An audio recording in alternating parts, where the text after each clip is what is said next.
this episode of Ranching, we got something amazing for you. Stay tuned. It starts to deaerate your engine on the inside. The handbrake is stuck. It is problematic. Next thing is we will try to start it.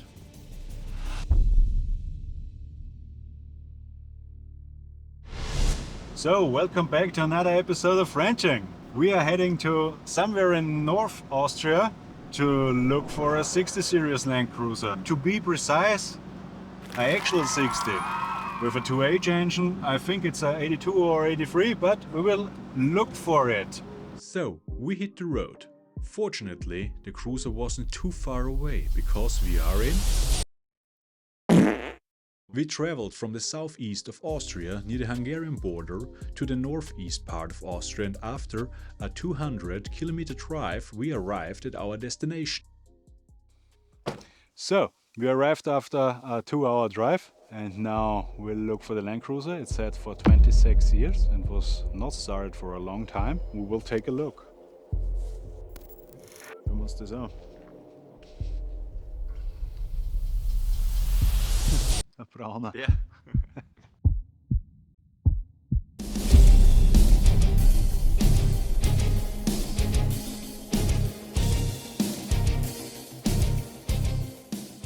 Nice. Let's take a look. It seems not bad actually. What I see here, I mean it is dark. It does look not bad. Let's take a look under the hood. So, good 2H engine, no batteries in it, but we brought everything with us. Try if it starts and then drive it out or push it out, we will see. And then we will take a look how the thing actually is or how rusty it is, but we will see it. Let us open the doors. And the first thing we will do is put some batteries in it and look if it starts. So it was actually a pretty long drive to get out here, but it seems it was worth it. I'm actually a bit thrilled about starting it, how it sounds. I actually didn't hear a 2H running for years, because mostly I do 12 HDs, but the 2H, because it was my first car, has a special place in my heart. So, schauen wir uns das an. Here we have our plus. Ground wire. There we have our coolant. It is just flaked out. So you should change regularly your antifreeze, as I said like 10 times before. Nobody ever flushed the engine. Also common thing. The problem with antifreeze is at some point it starts to flake out. And when it starts to flake out, it starts to deaerate your engine on the inside, also your gaskets and everything. To avoid this, easy fix, change the coolant. Now we will look if we get the battery pulse over the battery. Battery number 1 and battery number 2. So, what kind of wires are these? Oh, I assume it's the fog lights. Okay, we need a 10mm wrench. The next thing, it needs some coolant, because the owner back there said it does lose coolant. Before we started, we look for oil. I mean, it is on minimum, but it is facing down. It is thirsty. Okay, next thing is we will try to start it. The key is in the ignition. The car, as I said before, is standing now for 26 years. There is no brakes. The handbrake is stuck, but we have a clutch. Oh, it's already a 5 gear. So I assume it's a 83 or something like that, or 84. And now, so before the now actually, it was started in between, but with a big time delay in between. So it should actually start and have some electricity. We will glow it 2 or 3 times and then yank it up. We have fuel.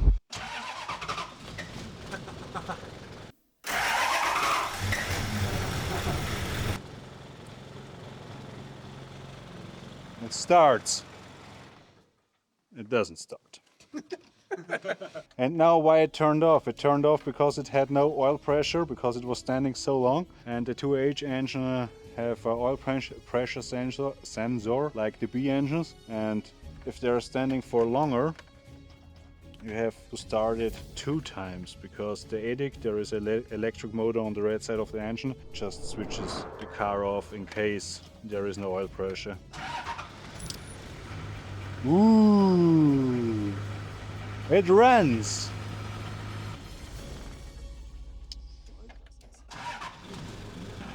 Yeah, it's compact. Nice.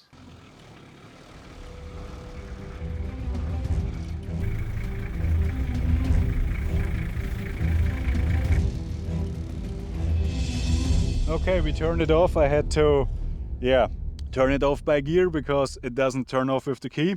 And now we will take a look around on the 60. I mean, it doesn't look bad for that age and also for the time it was standing, but the owner said it was already once painted. And the thing with already once painted is if it was painted like in the 2000s or late 90s, they tend to use a lot of Bondo. And when I look on the roof, but we will go through it, I see there was a lot of Bondo used on it. So we will first take a look around, then we will look into the engine bay and then underneath, and then we will see where we are in terms of condition of this car. So when I look like on the front of it, normally the 60s tend to rust out on the bonnet, but on this one actually it just bubbles, because the inner layer of the hood is like connected here, and there is where it starts to rust. The fenders are actually good. Normally they are rusted out around here. Here you see just surface rust. I mean, you see here on the rocker panels. It is problematic, but the fenders are normally rusted out around here, but they look actually good. The inner fenders are actually not bad. I mean, I know the inner fenders from being completely rusted out, but not on this one. Yeah, the rockers are done, but I mean, you see it here on the spot weldings. That's the original rocker panels. I mean, the car is 40+ years old. It's a kind of normal things when we look around here on the door. As on the buyer guide for a 4x4, you see, okay, here it is rusted out and they used, no, actually it's the original sealant. I mean, I have seen much worse doors where they are here completely rusted out in the inner layer, but they seem actually not so bad.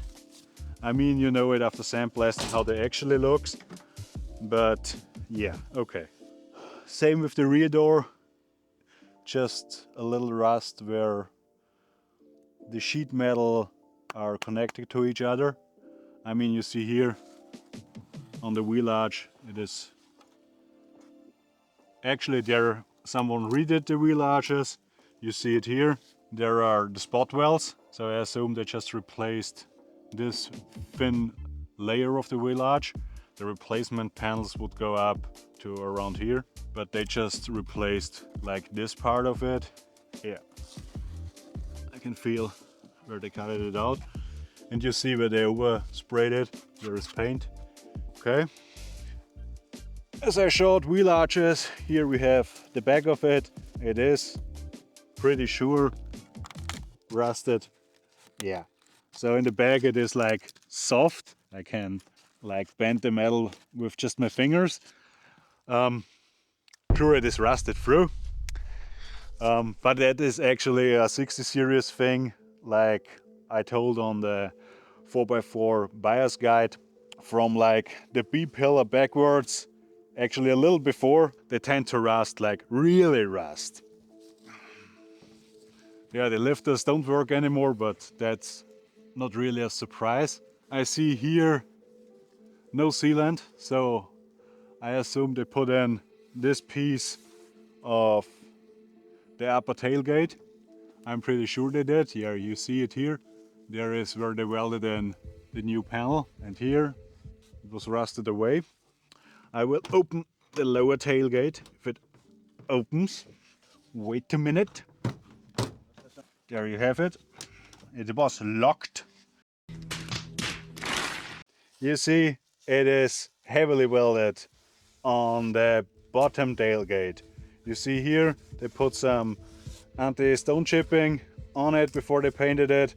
It was probably rusted through the entire way around here.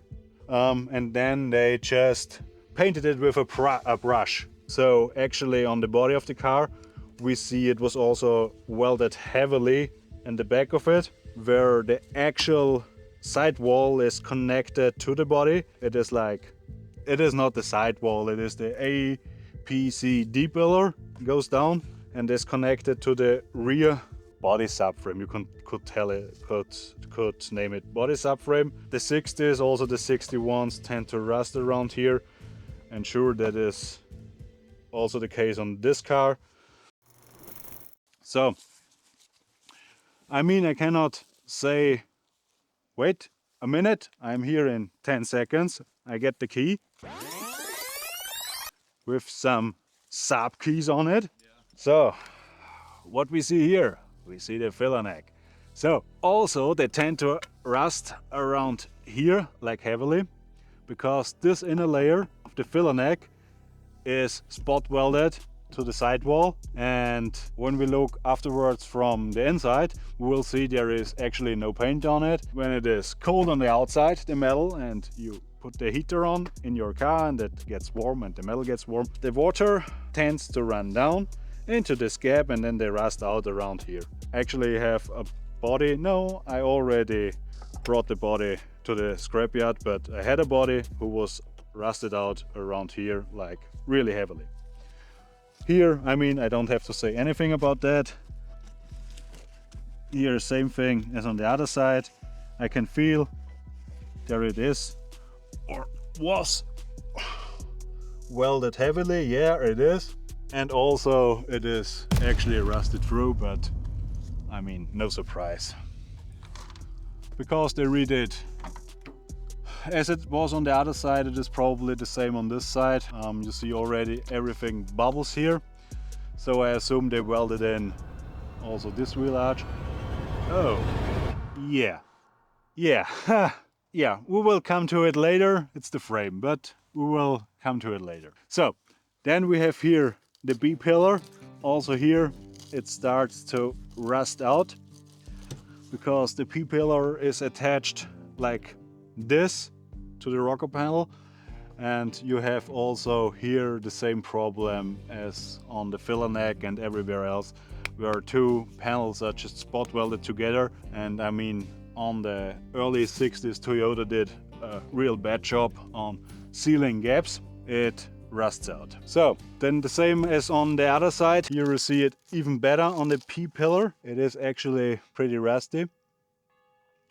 It is on the 60s, so the actual 60 with the 2H engine before 85, pretty normal thing. On the 60 ones, not so much. The door here is also, so I'm pretty astounded about the doors. It is pretty rare that the doors are this good. Normally they are just rusted to hell.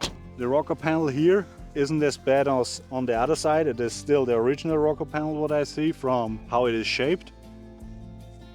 But for sure there is a hole in it. There is always a hole in it. And here the same on the fender. The fenders are actually not that bad. As I said, same as on the other side to around up here. They are normally rusted away, or somehow are welded, or a lot of Bondo is on it. It is always something in that area.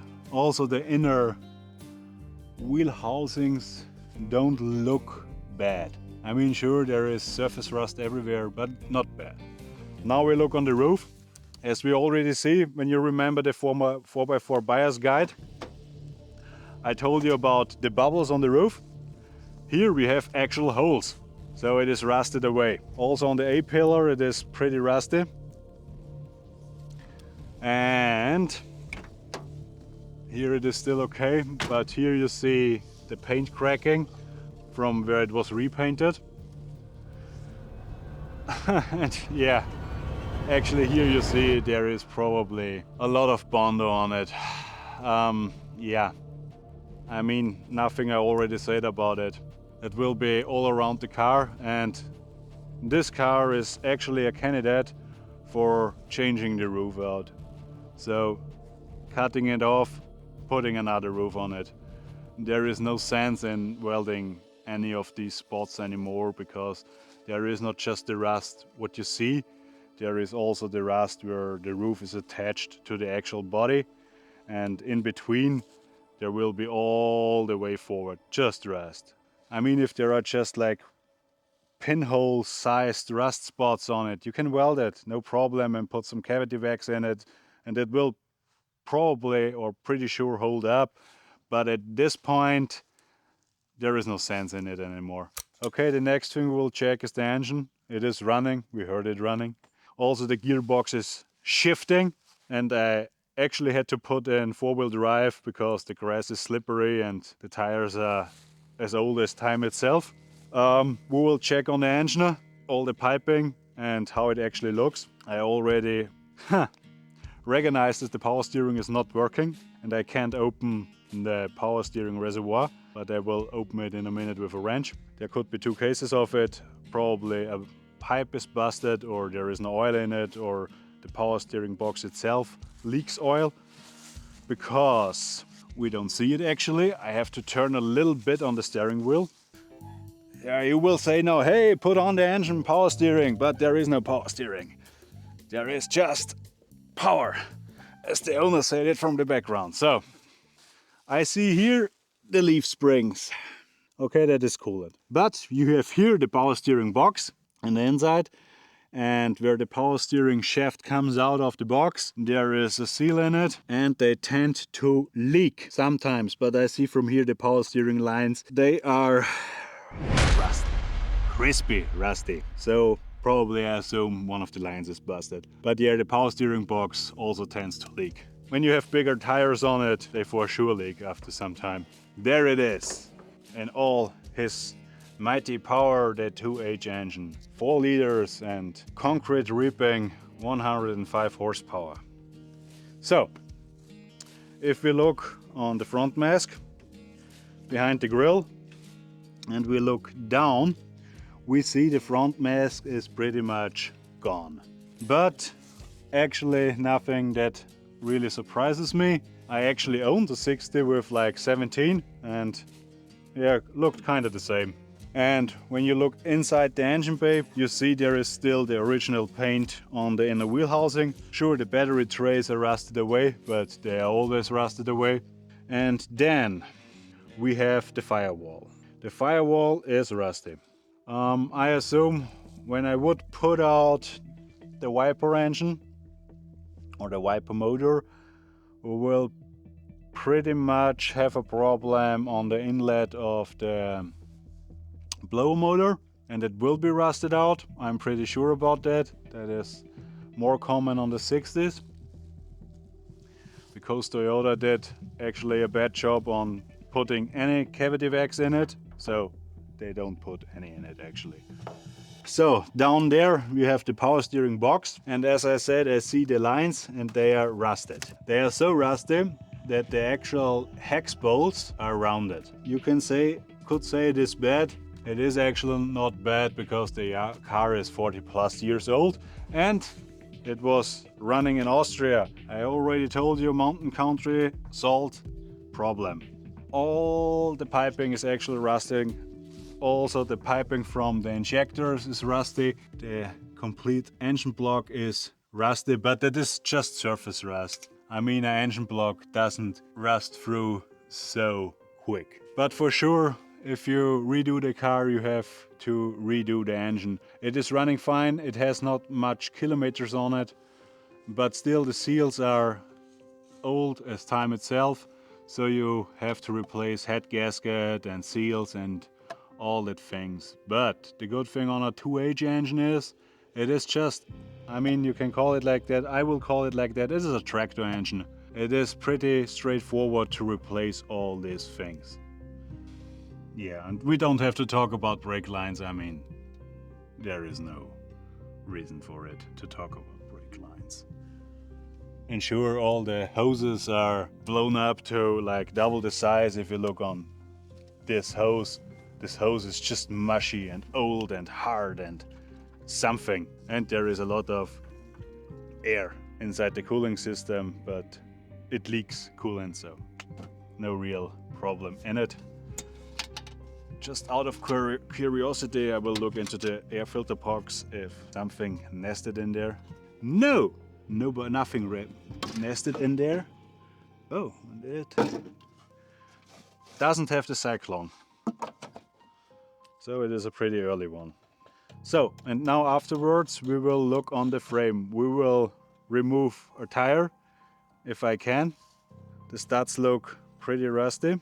We will put some WD-40 on it, let it sit for some times, and then we will look on the rear frame compartment, and I also will show you the undercarriage of the car. So we'll pump up the car with the jack and try to get the tire off to have a better look on the frame. Experience tells me it will be rusty. How it is on these cars. I put some WD-40 on the studs to hopefully get it off. It'll just take some time to get it off. The next thing you will see is without tire. And as I said, P-pillar backwards. You have here the frame on the good 60, and this is the spot where they tend to rust out. And as you see here, the frame is full of rust and mud. And the actual problem with this is to make a decent repair, or a long-lasting one, as it should be, you have to remove the bolt hanger and the body mount. So you have to cut the actual bolts and then afterwards put it back on and weld everything behind it. And this is the point where they are really bad. And you also see here in the inner wheel housings, yeah, that this bracket is actually the support for the seat belt for the rear one, and it normally goes up to around here. I mean, you still see where it was, and they rust through it behind it, and at some point also the bracket rusts away. On the 61 of my brother, I just drilled the bracket out and welded the complete wheel housing and then put everything back together. But here I'm really sure that it is rusted through. Yeah, it is. But that's the normal 60 spot. So the next thing we will do is we will look, because we already have the wheel off, on the rear axle. I already see it is leaking, and now we will look, because it is rusty. I mean, the car was standing for a long time. If it is actually rusted through on the rear part of it, you see here it is oily and rusty, and sometimes they are rusted through, but not on these.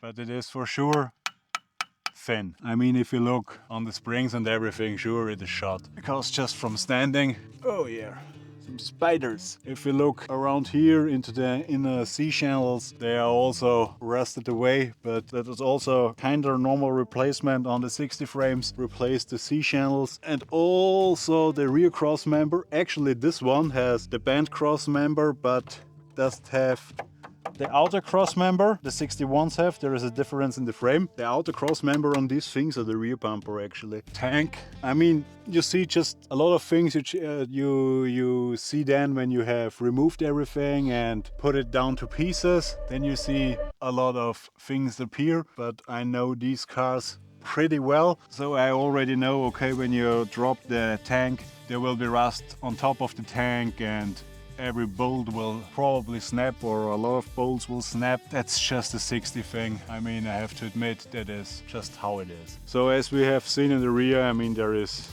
no surprise to me. So rear cross member, C channels, the rear spring hangers are rusted out. Now we will look at the middle section of the frame. Normally the middle section is good. I'm pretty sure it will be also good on this one. Here I see the frame is rusted through. Like, actually see it bubbles. Yeah, and then you see, why is the brake not working?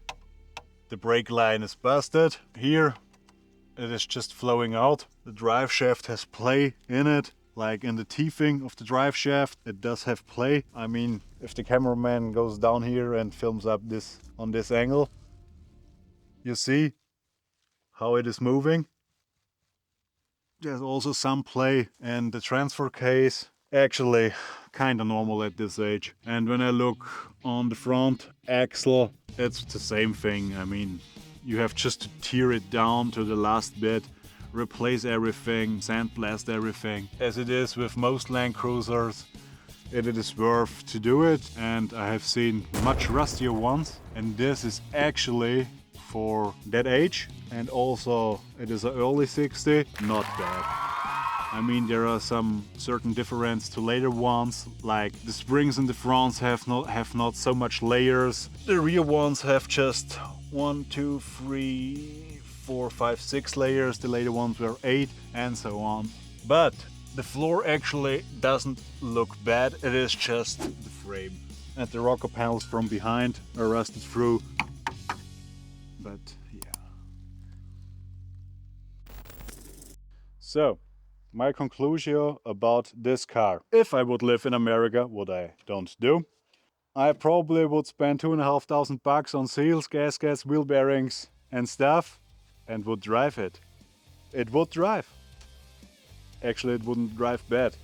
I'm pretty sure about that. Probably more than 2.5 because the suspension and tires and you know. Costs money, but every landcruiser is probably worth to restore it. And also this one. I mean, if you have something like this at home and you are a craftsman, a mechanic or something else, I would assume it's probably in parts around 6 or so, or 7, and a lot of welding.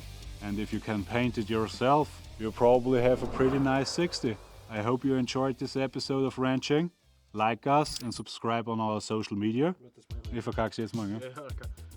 Push on subscribe. If you like this episode, subscribe and please like the video and follow us on our social media, especially Instagram. And we see us on the next episode of Ranching.